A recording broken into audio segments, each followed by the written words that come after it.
Back in early 2022, FromSoft would release their most anticipated game ever. Now, in mid-2024, I would finally give this game a go. It was a terrible mistake. Oh boy, where do I even begin with this game? I've never been into Souls-like games before because I always assumed that they'd be way too difficult for me. I was 100% correct.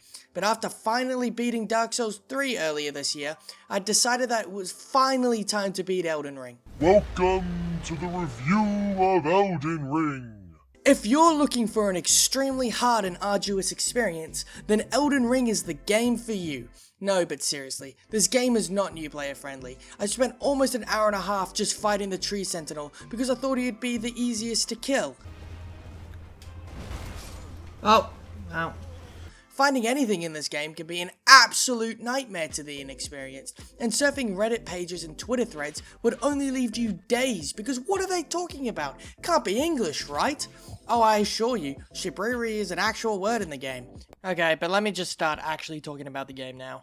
When you finally realize that the graces point in the direction you're supposed to go, then you're finally going to hit the first boss of the run, Margit. And holy hell, does he punish you for spam rolling. I swear to God he delays his attacks by half a second every single time I fight him. But with his delayed attacks, followed up by the flash speeds of dagger shanks, you better hope you get lucky. Now Margit isn't the only boss in the game with delayed attack timers. Elden Ring have made sure to punish any dirty little spam rollers by making every goddamn boss have a delayed attack. Why am I not bosses, you say? Well, let me introduce you to them. Deathbirds, Watchdog, Godskins, Crystallians, I think that covers them all. No, but seriously, for some reason FromSoft decided it'd be a great idea to Control-C, Control-V bosses around the world as many times as possible. You basically run out of original boss fights by the second area. It's honestly kinda crazy. You might think to yourself, well, they probably have really cool areas to explore. And to that, I say, kinda? I mean, yeah, some areas are actually really interesting, like the sewers, but it just seemed like developers didn't even care. Like, they made specific areas for boss fights, and they were just filled with random NPCs that were found in the overworld. Like, take for example, Deep-Root Depths. It took me over 1.5 playthroughs to even figure out that place existed. And this brings me to my main point about this whole video, and that's exploring is seen as a necessity and not an option. Like, those of you who choose not to explore are punished. And this is what ultimately ruined my first experience with some of these bosses, because by the time I made my way to them, I was extremely overleveled. And so even with their really powerful arsenals, I felt like I could just tank through them. I mean, Millennia's Waterfowl and Mohg's Phase Switch are two really strong and scary abilities if you're not level 220 going into it. And I know what you're thinking. This problem can just be solved by searching up a guide, but that's also another big issue in itself. It's extremely overwhelming for new players to come onto a game and actually learn to do it themselves when they can just go on YouTube and search up the next strongest build for Elden Ring. These videos get so many views because people don't want to do it themselves. And this might just seem like I'm nitpicking the game, and I am. I agree with you 100%. These are just small issues in the game, but that doesn't mean that they aren't valid. I mean, I enjoyed my second and third playthroughs way more than my first, because I knew exactly where I needed to go and what I needed to do. And the one thing that I really enjoyed about this game was that most main bosses were unique, and they actually seemed fair.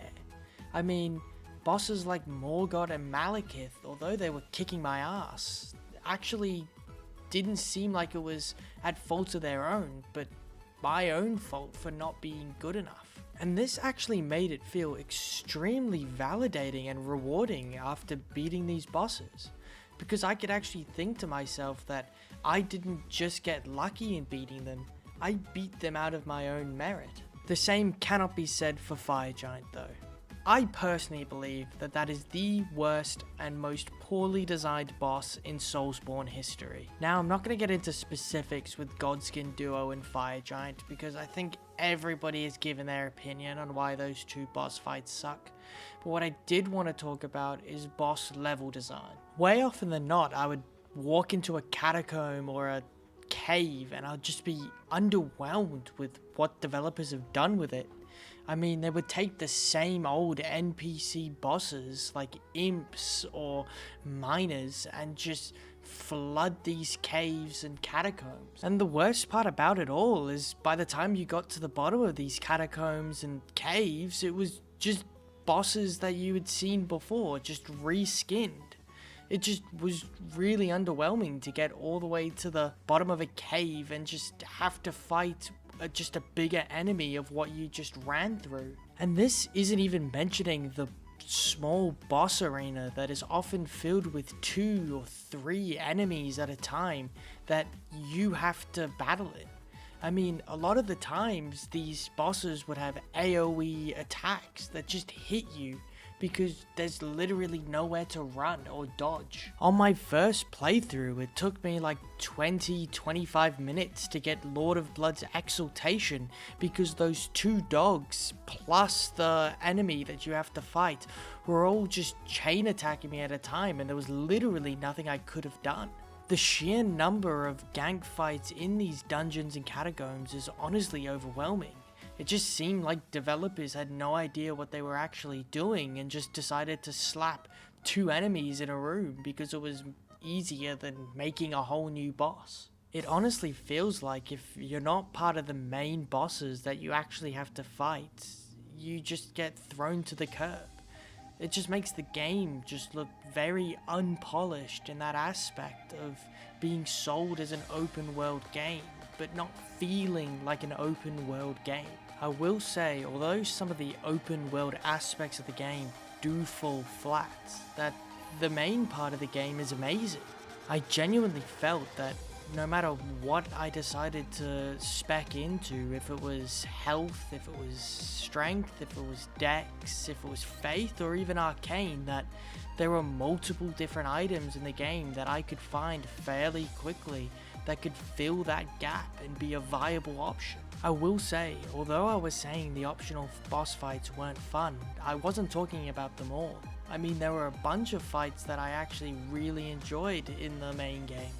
And that's because it actually felt like the developers felt passionate about making these kinds of bosses. And they were fun. It just seems so unfortunate that it looks like they've run out of time and they just really needed to fill the empty space with something. But just coming to the end of this, I just wanted to say that I actually really enjoyed this game. I mean, with each playthrough, it just feels like it's getting easier and easier and more fun because of it. I don't think I've enjoyed a game so much before than when I attempted my RL1. I mean, I've already put over 200 hours into this game and there's still plenty that I still want to do. So if you're looking for a game that's challenging, frustrating, and overall just a fun experience, I mean, I can't recommend Elden Ring enough, actually. It's a game in my library that's likely to stay a staple and I'll keep coming back to over and over again if I just want a fun time. That's all the thoughts I have on the game at the moment, so if you guys have any questions about any aspect of the game that you want me to talk about, feel free to drop a comment. If there's anything in the video that I said that you guys disagree with, also just leave a comment and I'll make sure to respond. And finally, if there's any other games you'd like me to play and review, I'd be happy to give them a go. Please feel free to like and subscribe because I'd actually like to keep doing more of these videos, and if you guys enjoy them, then that's the motivation I need to record them. Thanks guys, and see you in the next one.